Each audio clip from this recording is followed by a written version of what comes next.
It is sad that we have to point this out, but Ed Burke's conviction is not rare in Chicago or Illinois politics for that matter.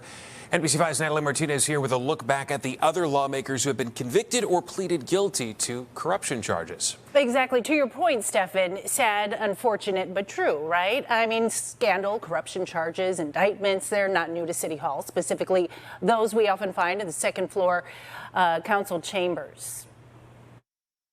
For decades, Chicago politics has seen its fair and generous share of corruption in the alderman's office and city council.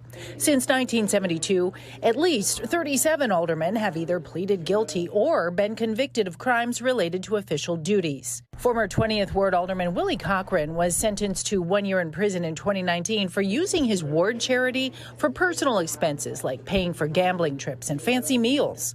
Isaac Carruthers served the 29th Ward and pleaded guilty to bribery and tax charges in a zoning case. And in 2008, former 20th Ward Alder Arenda Troutman pleaded guilty to fraud in admitting she solicited donations from developers seeking to do business. Back in 2013, Sandy Jackson pleaded guilty to filing false income tax returns. The former 7th Ward Alder was accused of involvement in most of her well-known husband, U.S. Representative Jesse Jackson Jr.'s illegal spending. In 2022, then 22nd Ward Alderman Ricardo Munoz pleaded guilty to wire fraud and money laundering tied to a political campaign fund. He got 13 months in federal prison.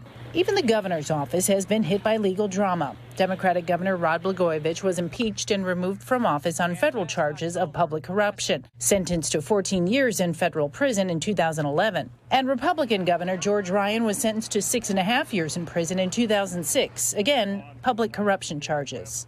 Quite a bit, and that's not even all. So when this 50-ward system was developed back in the 1920s, the idea was to root out corruption.